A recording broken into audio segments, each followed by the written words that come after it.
Okay, so hello everyone. Welcome to Spirituality and Wellbeing podcast with Kat Bazilko, that's me.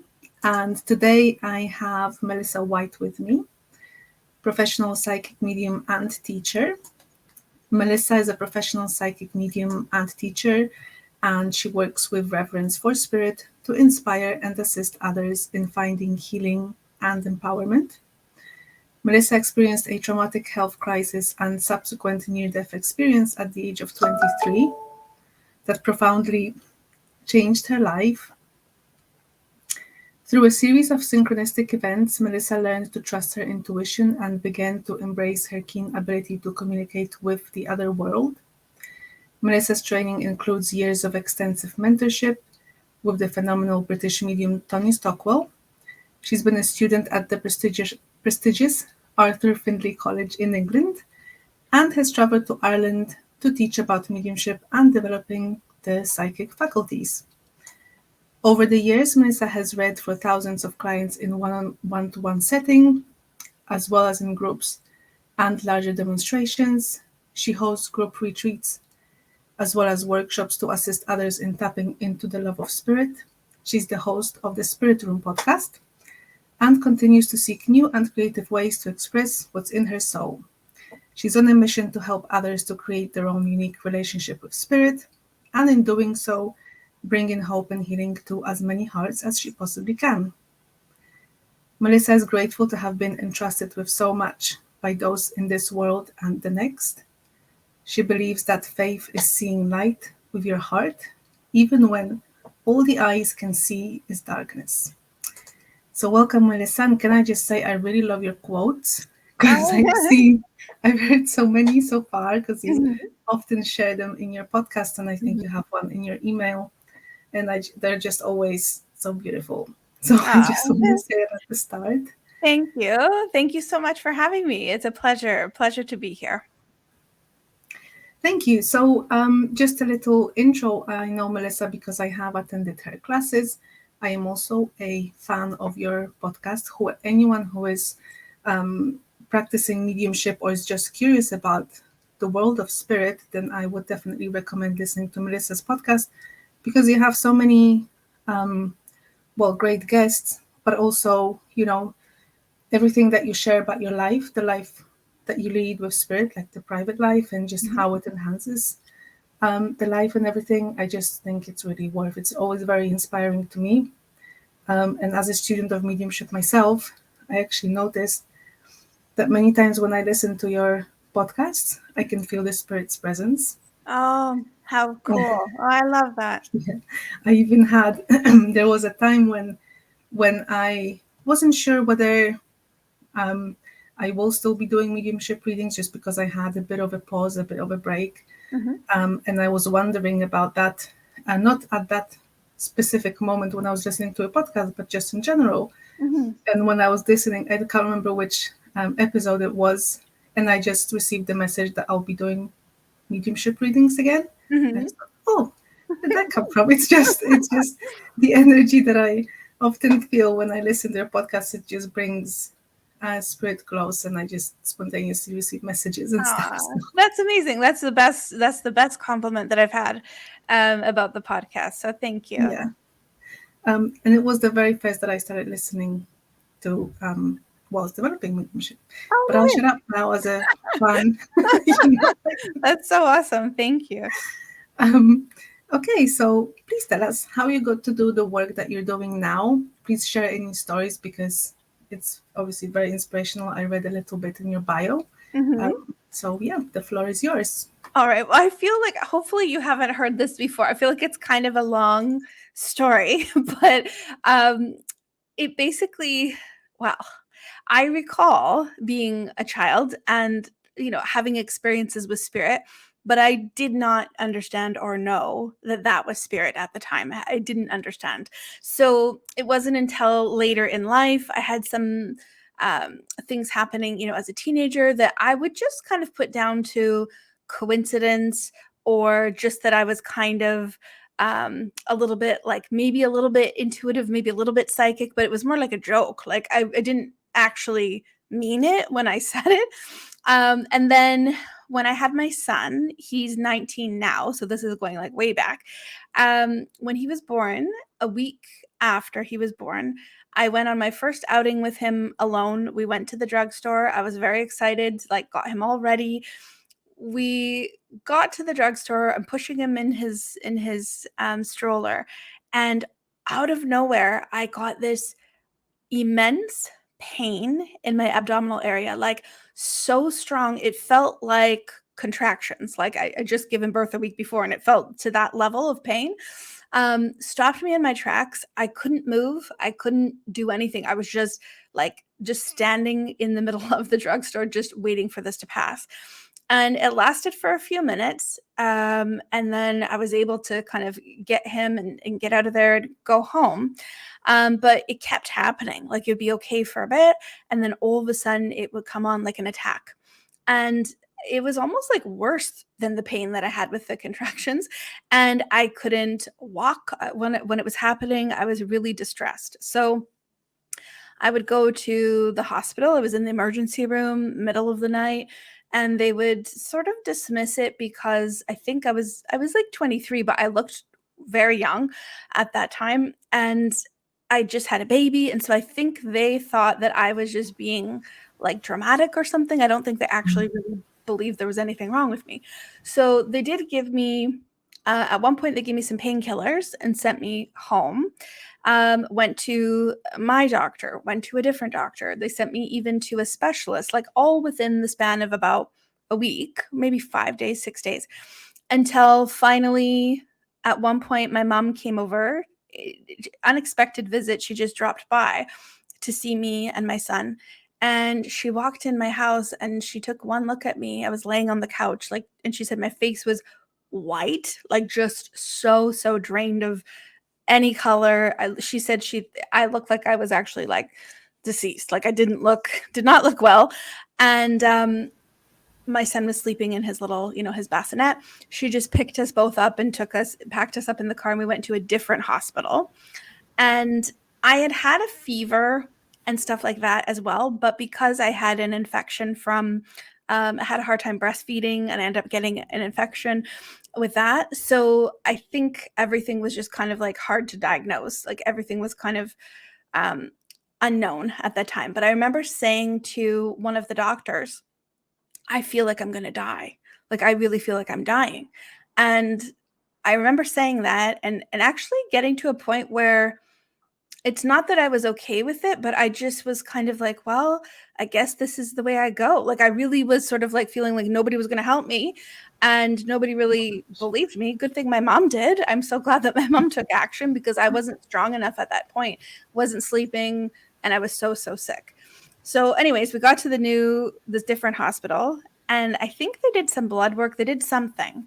And all of a sudden, within like minutes, I was being wheeled into emergency exploratory surgery. And I did not know what was happening. I didn't know if I was like, they didn't know what they were looking for. They just told me that we had to have surgery. It's emergency. So I was laying in this hospital bed getting ready to go into the surgery. I didn't get to say goodbye to my son, who at this point was like a week and a half old. And I just started praying and asking God, please, can I live? Because I really need to raise my son. At the time, I didn't, well, of course, I didn't want to leave him, but also I didn't feel like he would be okay if I wasn't there. Like in the relationship that I was in, that's how I felt at the time. So I was petrified, terrified to leave him. And I was crying and I was praying. And all of a sudden, I had this awareness of my dad's parents in spirit, like my dad's mom and dad. And I didn't see them, but I felt them. I felt the energy shift and I heard them very clearly. And the message was, you have to have the surgery. You have to calm down, because I was really worked up. My stress was like through the roof. The anxiety was really strong. And they said, you'll get to raise your son, but you have to have the surgery. So I felt peaceful after that. I felt like, okay, I can do this. And there was kind of like a wave of calm, a wave of sort of peace that washed over me. I got put under, they did the surgery, and then when I woke up, the surgeon told me that I wouldn't have had 24 more hours. Like, basically, my appendix had ruptured, and there was so much poison in my stomach or my body that they almost had to take out like a part of my bowel. And I would have had one of those like colostomy bags after that, like for the rest of my life. All kinds of things that would have like that could have happened, but luckily they were able to get it all. And he just said that yeah, it had ruptured, and I knew in that moment. I kind of laughed because it was just so shocking to me and so crazy that I was saying to people, I feel like I'm dying. And then to find out that I actually was, like I could have actually died. Yeah. So it kind of opened my eyes and made me realize that yes, like I knew spirit was real because I had that sense all along, but I never had that kind of communication so clearly before. And also when I needed it, I just obviously like I had no choice. I had to have the surgery. It's not like I could say no, but it was just very reassuring that they were there in that moment and they allowed me to hear them and feel them, and I got the peace that I needed so that I could enter into the surgery in a way of feeling like, okay, I'm going to be okay. Like I'm going to make it through this. And they were right, like I did make it through it. And my son's now like healthy 19-year-old young man. And so I didn't think to myself, oh, now I'm a medium. Like I know that I'm a medium. I just thought to myself, oh, like now I get it. There's so much more to this life than I really even realized. So I changed a lot of things in my life after that experience. I recognized the relationship that I was in was not good for me. And I really credit spirit for giving me the courage to be able to release myself from that situation. I recognized also that I hadn't been really being true to myself in a lot of ways. There was things that I was agreeing to that didn't really align with who I was at that time. So I kind of came back into my life with a totally different perspective. Um, Years went by and I was just curious. I would go to have readings. I love to go see a medium or a psychic. And my friend said to me one time, like, what are you looking for? Like, why do you keep going? Like, what do you want from this? Like, what do you want them to tell you? And I said, nothing really. There's nothing that I need them to tell me. I just really love it. I love to be in the energy. Like, I just love to have a reading. So I realized I was just wanting to be with spirit, not realizing that like I could do that too. So I had my daughter 7 years later. And after she was born, there was a series of just like wild traumatic things that happened one right after the other. So it was kind of like the dark night of the soul. Like I guess you could say everything was going wrong. My husband at the time was in an accident when she was about 6 weeks old that completely changed our lives.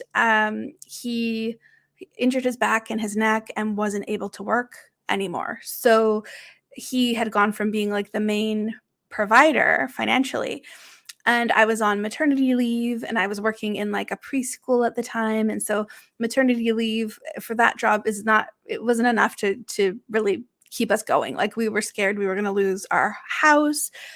We had a flood in our house at that time as well. So we had to move out of our house with like a newborn baby and then my son and go stay with family.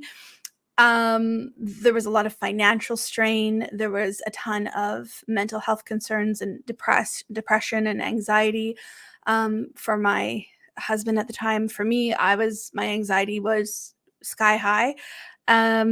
There was just so much going on. I dealt with a lot of postpartum anxiety, both of my children.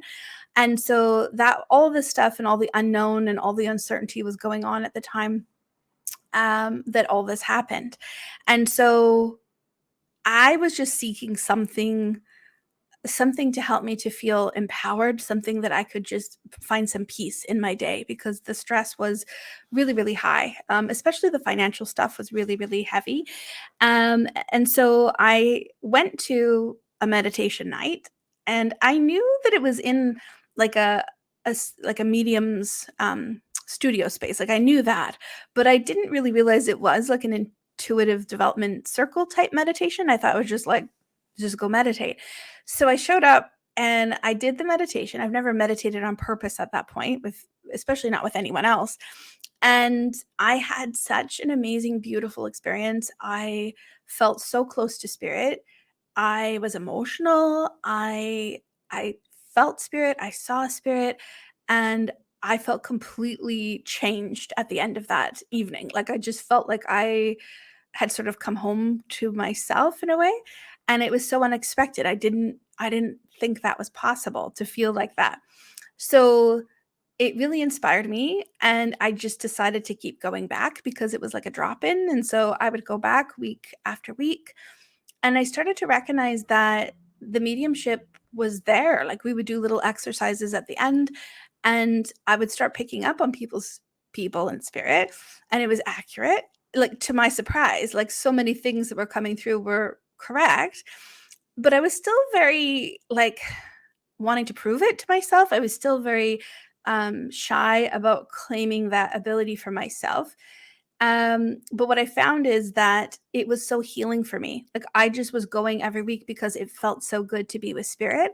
And I just truly loved it and enjoyed it. I wasn't going with the purpose that I thought I would do this for my work. And so naturally, after about 10 months, maybe like a year, there was people from class that started asking if I would read for them outside of class or if I'd read for them like their mom or their friend. And so I would do it.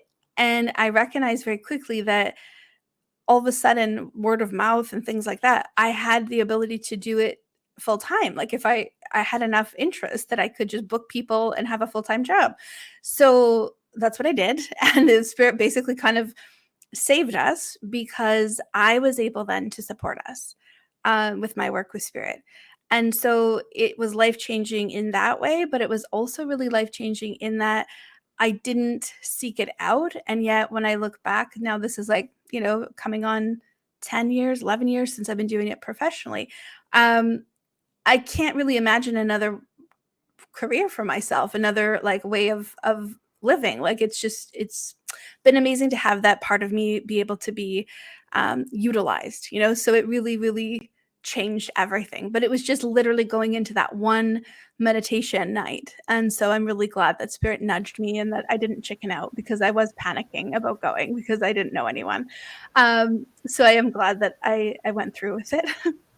Yeah, no, I totally understand because when I started attending my first circle, although I wasn't practicing or anything, Mhm. but it's just the energy of the space that just it draws you in. It's like I Mhm. don't know, I didn't know why I'm here. I just knew that it just felt so good, Yes. and it felt very loving, and the messages that other people were giving at the time were always just so like I just felt like, oh wow, this is me. Mhm. I often had these feelings, these thoughts in my head, but I never expressed them or talked about them. And this is like the space where everyone is basically like that. So Yeah.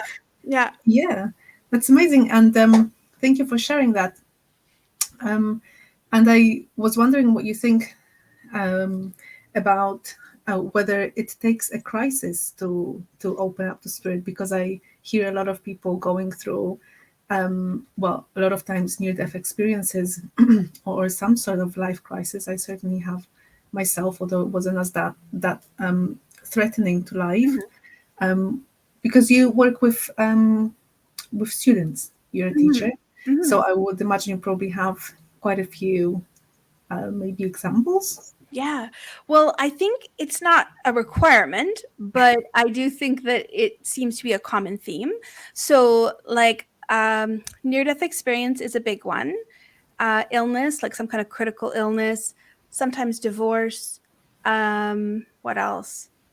Like big life altering events. Childbirth seems to be a pretty big one for people too. And I think it just depends. Like, a lot of the time I've noticed that people who are mediumistic, a lot of us do have some kind of trauma that we've experienced. And I remember saying this, and because it's kind of sometimes a catalyst, right? It's something that kind of like breaks us wide open. And I remember saying this in a class one time, and this one student got so upset and offended and said, like, she didn't have any trauma. and like it's not, and she's there and she hasn't had trauma. And I just kind of always look back to that and think, oh, of course, like some people that's not the case, right? But maybe it's for those of us that are otherwise stubborn and it takes maybe something more dramatic. Like for me, I think that's probably the case. Like I think they were probably giving me all kinds of signs and indications, and I just needed something dramatic to really open my eyes fully, I think. So I think it depends on the person, but it Mm. seems like a lot of people experience some kind of life-changing, altering event that tends to lead them to discover or remember who they are, on a soul level. Mm.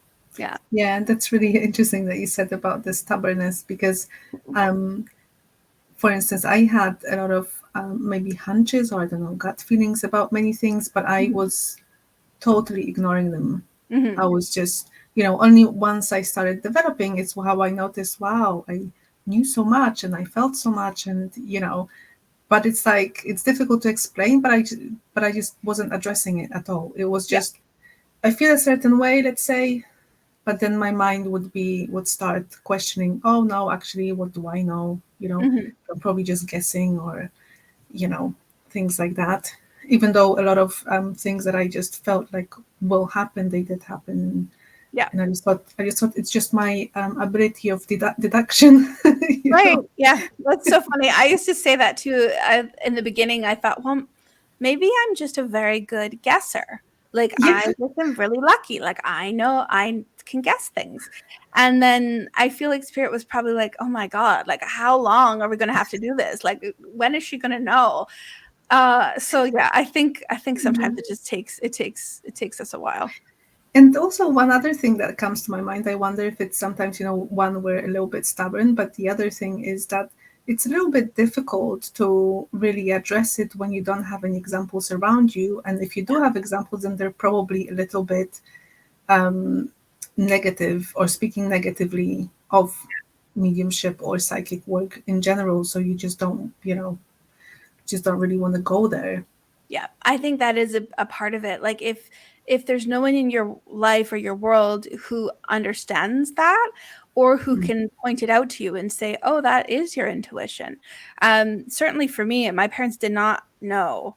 Like they knew I was very anxious as a child, and they knew that I was like pretty bright, so I would kind of like know things, and I think they just attributed that to just being an intelligent girl, but they don't think they understood. Like, I remember trying to explain to my mom when I was really young about deja vu. Like, I kept having it, but I didn't know Oh, yeah. that's what it was called, right? But I would try to say to her, like, no, this already happened to me. Like, I already saw this, I already heard this. And she was just like, I have no idea. Like, she just was like, it's fine, don't worry. Like, and I think they didn't know. So of course, then you just start to think, oh, okay, it must be like I must be just strange, Yeah. Yeah. Yeah. Because deja vu, I remember that as well. I used to have a lot of that. Yeah. Sometimes I have it still these days, but it's way, way less. Relax. Same. Mm. So, I was wondering, because you obviously work with spirit, it's your profession, you teach others, how would that look like in your daily life? So, because you mentioned a lot during when you were going through crisis, and you Mhm, said how spirit work helped you through it, but mhm. on in your daily life, has it in any way enhanced your life? Would you say? Is it at all, let's say, good for us? Because one of my topics, in my podcast, I'm very passionate about well-being in general, so I Mhm. like to address um, everything, and I feel like spirit world definitely helps us with the soul and spirit of our being. Yes. Well, it has, and I think that working with spirit so closely is one of the greatest gifts that I have been given, like one of the greatest experiences of my life. I think knowing always and trusting that they always have my back. Like no matter where I go, no matter what I do, no matter what happens, whatever challenge I face, because we all face challenges. I just have this knowing that I'm not alone in it ever. And so even if the physical world disappoints me, even if humans disappoint me at times, I know that spirit doesn't. And so it kind of gives me, in some ways, I don't even want to say it's confidence. It gives me a sense of peace, even in times of uncertainty, even in times of upheaval.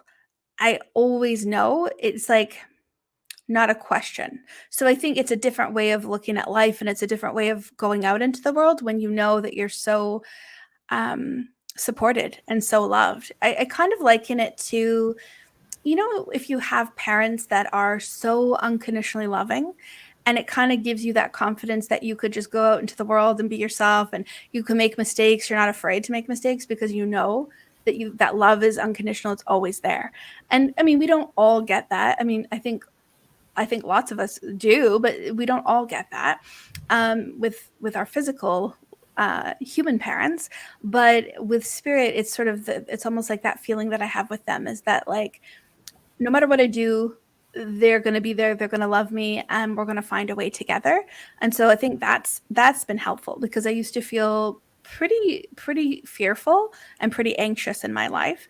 Um, I think also it's such a big part of who I am that it's decreased my anxiety because now I'm not hiding it. And I Mm. think for a long time, I didn't realize, but I was hiding the spiritual part of myself, either to fit in or just to not feel weird around people that wouldn't accept that or wouldn't understand what I was talking about. So it's been helpful in being able to express who I am. So that's in itself really, really powerful. Um, I think financially, at that point, to be able to be able to develop what I was doing, but also, be able to support my family, they really saved us, at that point. So that kind of showed me about the trust factor, that, like, I could trust in them and I could trust myself. So I was no longer questioning so much things that I used to overthink about or ruminate on. And I can't say that I don't do that ever. Like, I still will sometimes have my moments with that, but it's allowed me to have a lot more peace of mind. And I also think it's just so healing. Like, when the human physical world gets to be heavy and difficult, I know that there is this sanctuary that I can, like, just bring myself into, and I can do that with just a shift of my consciousness and be with spirit in that moment, and I receive so much healing. So I feel like it's touched all of the areas of my life, all the corners of my life, in a positive way. Yeah, and I think you mentioned something within the first part when you were telling us your story, that after I'm sorry, I can't remember if it was after the NDE or if it Mhm. was after the meditation, that you have noticed that you're maybe not exactly aligned in life with Mhm. with your path. Do you find that often is something that happens to maybe most of us who are somehow ending up developing mediumship? I think so. I think it just becomes really difficult to lie to yourself anymore once you open up. So before, I could talk myself into things, and I could sort of find an excuse to, put up with certain things or to do certain things, to stay in certain friendships, certain relationships. I could do that easily, but as soon as I started listening to my soul, it became impossible to see, like, not to see the truth. It was very, very obvious.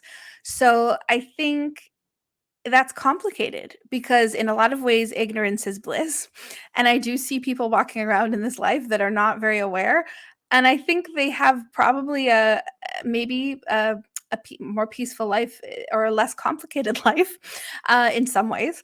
But I understand that, it's all different.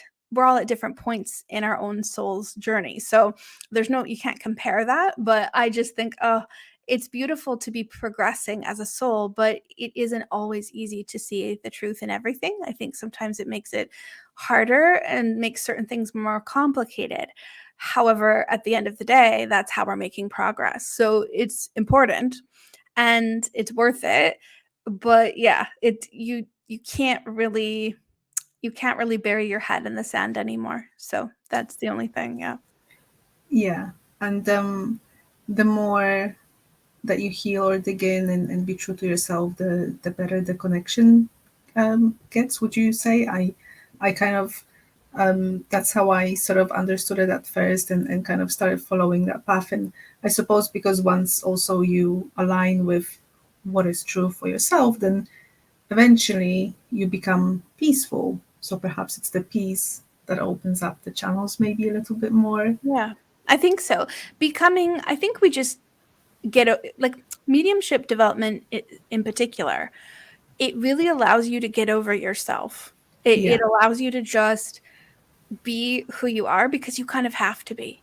Anytime that you're trying too hard or you're trying to control your image or what you appear to be or any of that stuff that we get into just being in the ego and being humans, it gets in the way. It sort of like creates this weird energy and a weird block.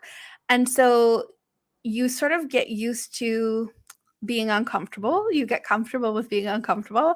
And then you also start being like really, really comfortable with yourself and allowing yourself to make some mistakes and allowing yourself to go through the ups and downs and seeing that you're far more resilient than you might have thought. And I think that part is the thing that really does allow you to be free in your mediumship. Because if you're not able to do that in your life, it's going to be really tough to do that in your mediumship and vice versa. So I really believe like whatever is happening in your physical human life, it's reflected in what you're doing with your development, and the same is true from what you're doing in your development for life. Yeah, exactly. So would you say that anyone could really go and develop their mediumship even if they don't want to be a medium? I mean, what how does it look like with your students? Mhm. I find it varies. A lot of people come to me with no desire to work professionally. That's not their goal. And I think they come simply because it's a part of themselves that they're recognizing is like a big piece of who they are, and they want to understand it. A lot of people come to this kind of development because they're looking for healing within themselves, and for sure that's a beautiful way to do it. And then there are other people who come and they do have that in mind. They're either already working in their development and they want to go to the like next level and they really want to be working professionally. And then I do have some people that come and they're already working professionally and they just want to like continue to grow.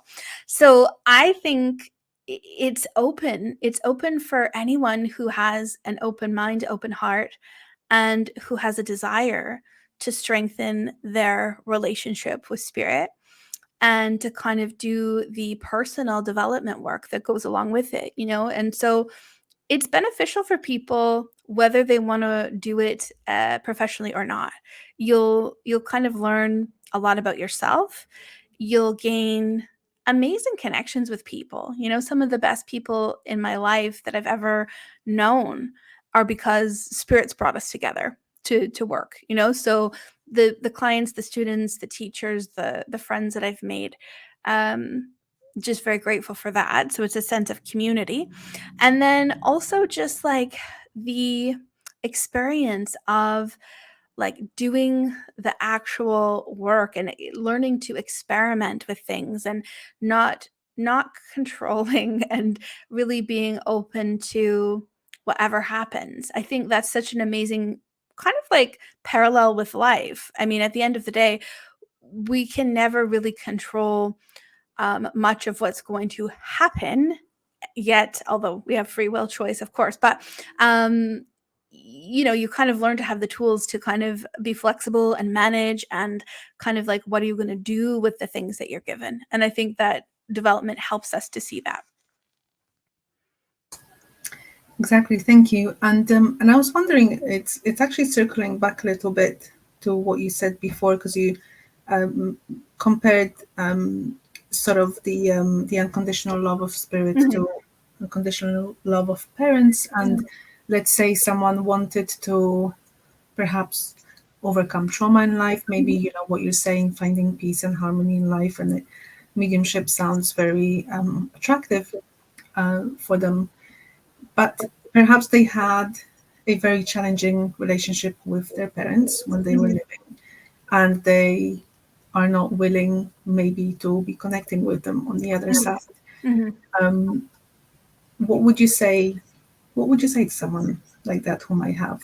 Mm. Um, So if they wanted to develop, mhm. but they have challenging relationship with their parents and the parents are in spirit, Yes, their parents are in spirit. Yes.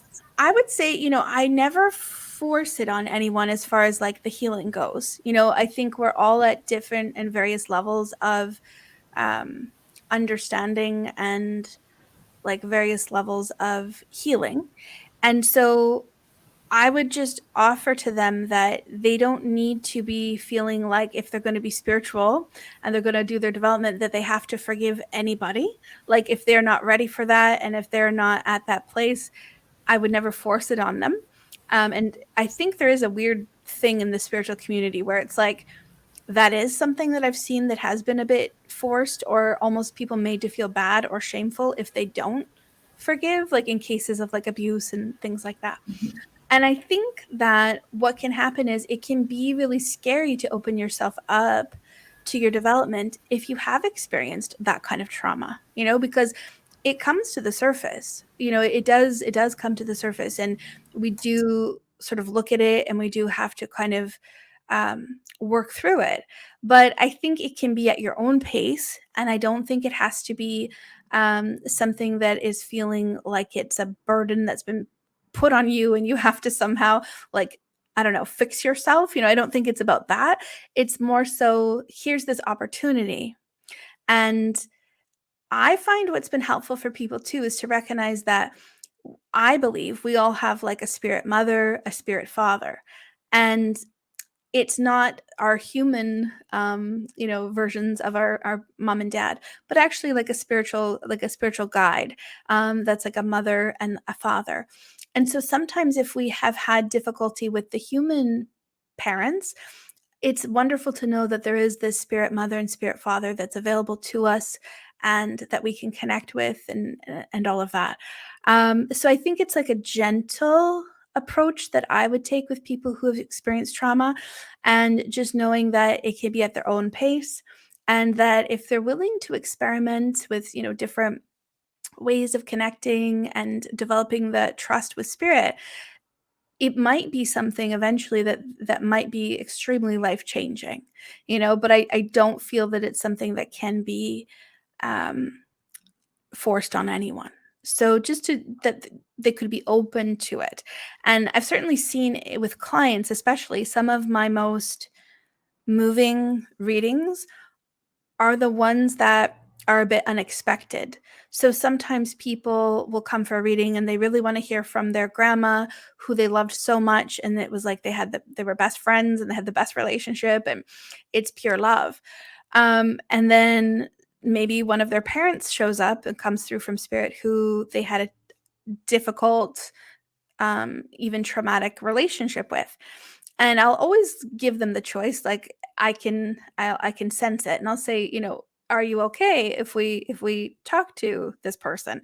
And depending on what they say, if they say yes, what I find is there's some pretty phenomenal, amazing healing that can take place, because that spirit is coming forward to acknowledge some things and to really oftentimes apologize. And it's never a matter of pressuring the sitter to accept that. It's up to them. But just the sense that they would like to acknowledge and like to offer their their words that they can put together now since being in spirit and seeing things from a completely different perspective, leaving the human aspect behind that is, oftentimes fearful and traumatized and all of those things. So on a soul level, that spirit coming forward to bring healing, to bring some kind of peace to the sitter. And those readings, I can't really explain like how phenomenal that is, except for it's just that to me is life changing when people can receive that, especially if it was never acknowledged in life. There's a lot of people that never got that in life. And so for the spirit person to come sincerely and genuinely and really, really offer that, I think is pretty powerful. Yes, and that already partially answers my next questions I had, which might sound a little bit silly, but I kind of like it because it might explain a little bit more to people who maybe have never had a Mhm. mediumship reading or are not even interested. You know, why does spirit even want to talk to us? Like, why? I mean, I kind of without saying too much, it's the perspective that changes once a person goes to the other side. Could you talk a little bit more on that? Sure. I feel as though when someone passes to spirit, regardless of like how they've lived their life or what their decisions have been and their choices have been in life, they come to a place of healing and they're immersed in this healing. They see everything clearly. They see their actions. They see the sort of ripple effect that they've had in the world, and they're aware also of this bigger picture, the broader perspective. And so, oftentimes, people are assuming that if somebody was, like, say, quote unquote, like evil, or did evil things in life, that if they're coming through from spirit, that's going to be that's how they are. Like they're going to be an evil spirit coming through. And so there's a lot of fear about that. And it's impossible for that to occur because they can't go to the spirit world and not be affected, not be open to this healing that's available to them, from my perspective, from my experience. So I think that yes, there's probably different rates of healing, and I understand there might be different sort of levels of that, but it's available to all. And I do feel like that perspective does shift. They're no longer going to be angry about things that they would have been angry about in life. They're not coming from a perspective of like something in it for them. When they show up and they come through from spirit, it's to bring healing, it's to bring some kind of reassurance, confirmation, that they're okay and that they're living a life in spirit and that they're still with us. They're still interacting, they're still seeing what's happening with us in in our life, and that it's a very loving um, act of healing. That's what the purpose is. Thank you. And do you have any favorite or most memorable examples of any sittings that you did, maybe? Oh, I have so many. I have like that would be so hard to choose. Let me Yeah. think. Let me think. Well, one recent example I could say is pretty cool. I went to go do a group reading, and at the end of it, this woman came up to me and said that I'd done a group, and her two daughters had attended a group that I did a couple years ago. And she said that at the time there was a little elderly lady in spirit that was coming through for them, and she was carrying this little cookie tin, and I described the cookie tin and her I think her name and just a bunch of details. So they said, well, that's our grandma, but she's here, like she's not passed away, like she's not in spirit. And so I guess they were pretty puzzled, like they really were kind of like unsure about that. And I just said, oh well, I feel like she's just here and she's so delighted to be with you and she's happy and celebrating. And like I don't recall this interaction, but I know this from what the lady told me that I had said. So anyways, I guess they left the group and then they called their mom, and the mom was like, they told her what had happened, and she said that the grandma, so her mom, the one that I was talking about, had passed away that evening while they were at the group. And so it's an awful way for them to like find out, obviously, like that, that information. But at the same point, it was really amazing. And I think the mom was very, very touched that she was already coming through and like she had literally just been with her and she just passed away, and she was coming through joyful, looking great, happy, bringing the cookies to the girls, like, you know. And so I thought about it, and I'm like, so this was like 2 years ago. So I probably left that group feeling a bit weird, like that I brought through this lady that they didn't understand, or they were like, "Oh, she's probably," they probably thought I was just like off my rocker. Like they probably just thought I was like, this is not good. Um, but it goes to show that sometimes those things happen and we don't even know about it, unless that client told me. I would have never known that this even happened. So it gave me a good sense of like, okay, you do need to sort of stick to your guns when you get what you get, you know. But also she came, that grandma came through in this recent group for that lady too, so it was kind of cool. She came through again. But that was really wonderful, and she said it did make her feel really good. Like the mom felt really good that her mom had already come through, and so when they told her about it, they were like, she was really, that was healing for her. And so that's got to be a favorite. I had not too long ago a man in spirit that was coming through, and I guess the lady, like his partner, had written down, what did she write down? She wrote down two things on a piece of paper and she put it in his urn. And I guess she talked to him before I got there and said, like, you better say these words. Now, I do not recommend doing this because I feel like sometimes people put these expectations on a reading and then it backfires. In this case, this woman she did that, but she was open enough and not too, I guess, trying not to control things too much, so it worked. She got what she wanted. I wouldn't recommend doing this, but anyways, she did it, and then I'm sitting there, and I think, oh, I know what it was. She had put something about her haircut because I guess she got a new haircut like recently, and she told him she wanted him to mention the haircut, and she wrote it down on this piece of paper and put it in the urn. And so it did come up. Did come up at the reading. He said, like, oh, tell her I like her hair, you know, and she was just like, oh my god. And so she took it out. She took out this piece of paper from the urn. She showed me, and she's like, "It's here."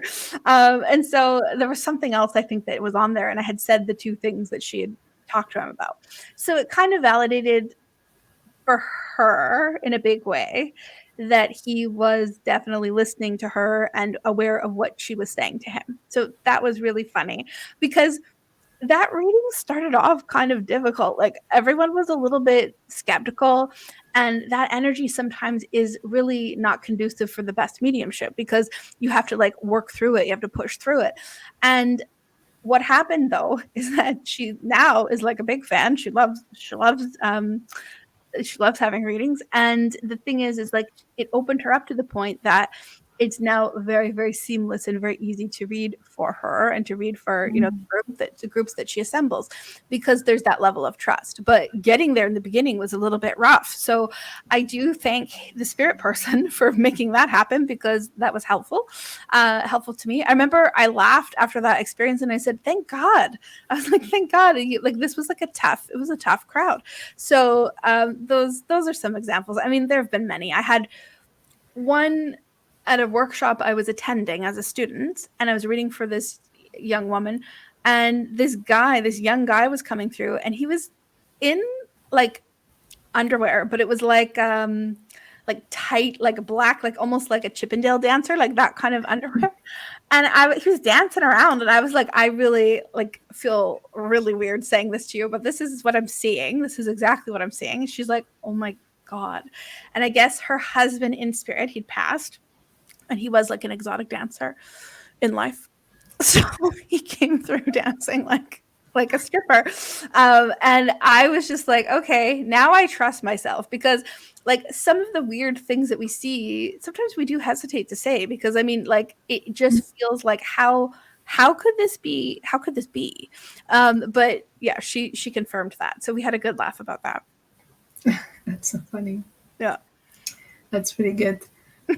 Yeah, I bet you have lots of examples. Mm-hmm. Do you have any top tips for people who are developing mediumship? Well, the main thing I think with mediumship development is to master your own mind And that's not something that I think can be done in one session. You know what I mean?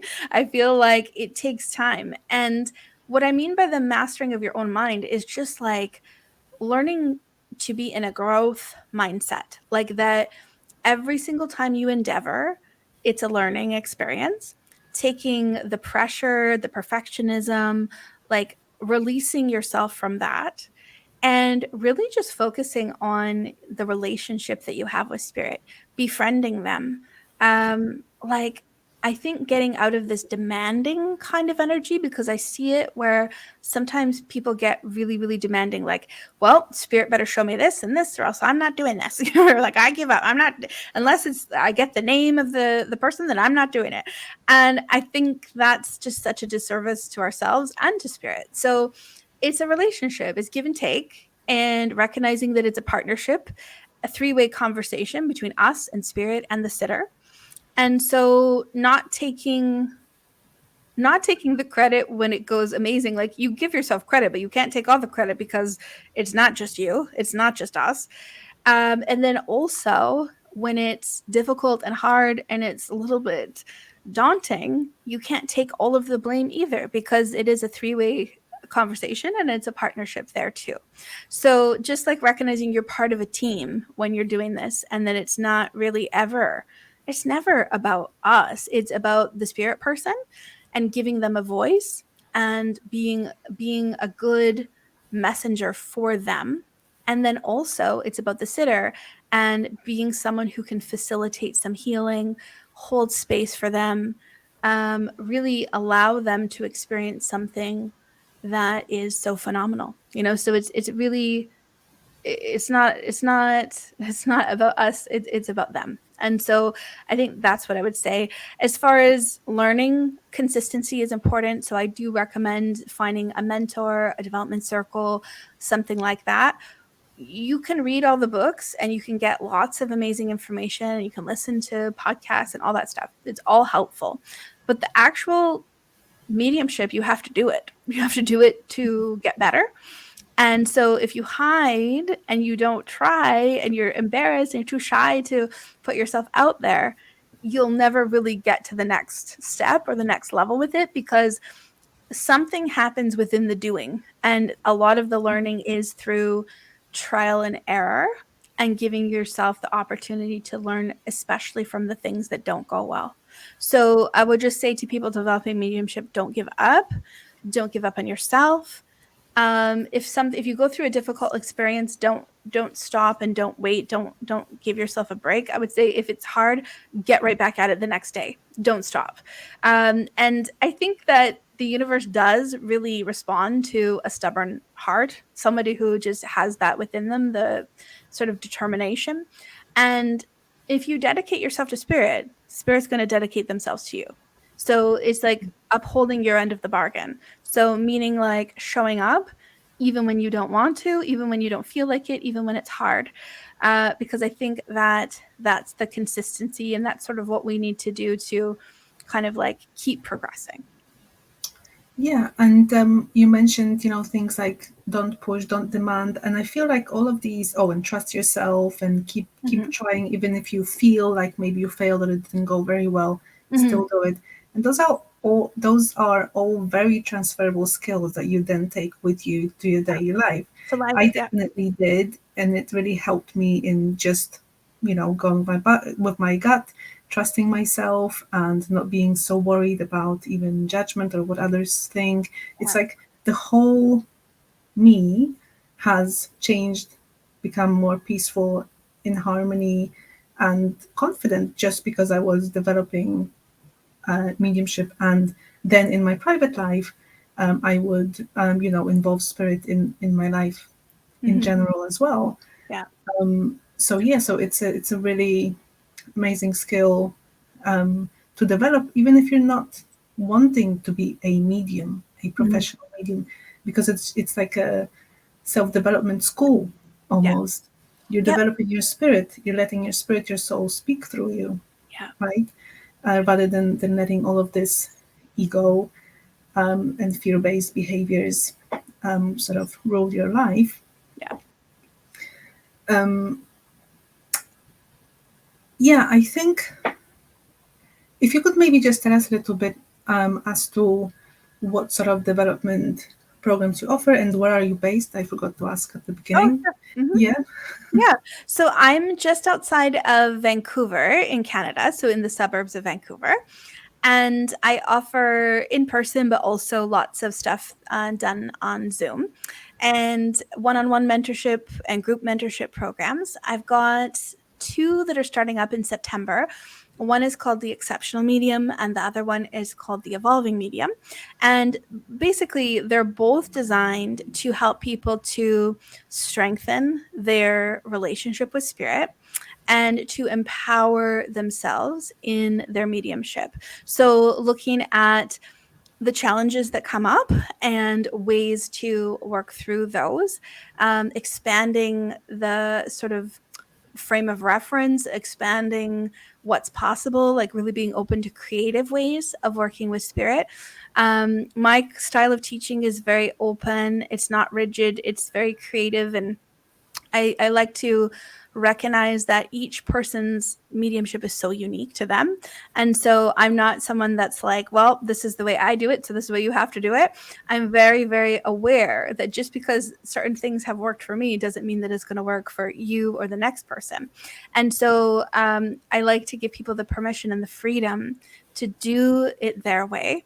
I offer inspiration and I offer a really nurturing, safe place for them to try. You know, what about this? Let's try it this way and see what happens. So those are going to be there on Zoom, and basically every there's 3 Saturdays a month where there's class, and so you get a theory, like a lecture kind of class on the topic, the idea that month, and then a practical class where we try and I design exercises based on spirit, what they offer me for the group, that specific group. And then we work together there. And then there's also a healing session every month where it is for the medium's own healing, their own soul. And it's going to be a hypnotherapist who is a student of mine in the exceptional medium this round that's ending in August, and she's phenomenal. And we're working with the hypnotherapist on breaking through self-doubt, opening to abundance, basically that mastering of the mind. That's a big part of the program as well, which I haven't seen a lot of that, to be honest, like in mediumship development. So I'm really like excited and very proud that like that's part of it, because I think that is like sometimes the missing piece. You can have all the abilities and skills, but if you're still doubting or you're still in that mindset of being afraid to fail, then it's not gonna progress. Yes, that is an amazing not activity, but oh gosh, the words are eluding me right now. I'm talking about hypnotherapy. I know how amazing that is. I have actually, I did an interview with a hypnotherapist whom Mhm, I've seen in 2019, mhm. and so I can vouch for the beautiful like power of Yes. hypnotherapy, and so that's really exciting. That's really great to hear. Mhm. Yeah, I think Um, it's gonna be awesome, and the people that have done like this year was the first year of the exceptional medium, and the people that are going through it have said that basically it's changed their lives, and I've seen the growth from the beginning to this point. We're almost at the end, and people who in the beginning would not have ever volunteered to do an exercise in front of the class ever are now comfortable to do it. They feel like empowered. We've had guest sitters and they've read for strangers, and it's kind of like seeing, like, I think for me being able to see it from like that beginning point till now, just really really exciting to witness that and to see like that they trusted themselves, they trusted spirit, and now they're working with spirit in a way that's so beautiful. So I'm really excited and proud of them. Yeah, that's really amazing. I don't if I didn't go and work on my mindset, mastering my own mind, the starting point being hypnotherapy, I don't think I would be where I am now, Yeah. because the very main thing that I have overcome at the time was to stop listening or thinking what people think I should be doing. Yeah. Just listen to myself, and then I was like, okay, intuition. And then synchronistically things started popping up, uh, information about intuitive card readings. I was like, oh, I always loved card readings. I'm just gonna get them, and like, Yeah. and so here we are. So yeah, that's really amazing that you have that on offer for mediums, because we all have so many blocks, Mm-hmm. whether it's because of this lifetime or other past lifetimes, Mm-hmm. that are just holding us in these limiting beliefs and not letting us move forward. I hear a friend of mine, I don't know, she might be listening to this or not, Mm-hmm. without mentioning a name, she is such a great medium. I Mm-hmm. think personally, I can feel, because she always had connection with spirits since she was little, and it was undoubted. Mm-hmm. Is that the word? Mm-hmm. She knows it's there, and yet she's so anxious about Mm-hmm. even trying to do a reading, Yeah. even just to practice with me. Yeah. I'm not even like a client, Yeah. and I just think, oh, I just one day, hopefully she'll overcome that, because it's just so natural, Yeah. and not everyone has this awareness, even that, oh yeah, I can speak to spirit, spirit Yeah. is around me because I had these experiences. Mm-hmm. So yeah, Well, I would tell her, my advice to her would be that she's in good company, because everyone I know eh, that works with spirit, well, maybe not everyone, but I would say like 98% of people that I know have those same doubts. And it doesn't mhm, matter. At this point, I've done thousands. Like I don't even know how many readings I've done, but it is a lot.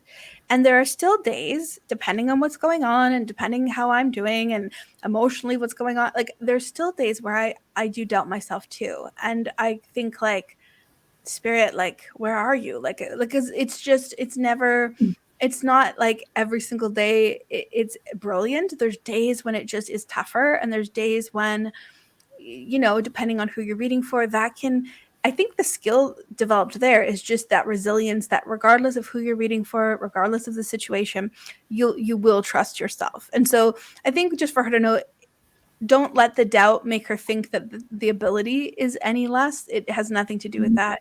It's just yeah, human nature. We, of course, we want to be of service and we want to help people. We don't want to be wrong. And she probably also takes that very seriously, which is a good thing. It's amazing to care so much that you want the quality to be so good. I mean, that is the goal. But I just think like taking that pressure off of herself. So yeah, yeah. yeah. Thank you. And just to clarify, I don't know, you probably mentioned that those courses, workshops that you're doing, they are online, right? It's Yeah, not. those ones are on Zoom, which is great because we've had people from Australia. We had someone else from somewhere else. Oh, in the States somewhere. Lots of people from Canada, but it's accessible to everyone, so that's really good. Okay, that's brilliant. So, unless you have anything else that you would like to share out to the listeners, I will say thank you very much for coming on to this podcast, and it's been lovely to talk to you. Oh, well, thank you very much. Thanks for having me. It's been super lovely to chat with you. And yeah, just honoring you and your work that you're doing with Spirit. And thank you for that. And thanks to the listeners for tuning in. And I would just end with saying that whatever the question, whatever it is, Spirit will always find a way.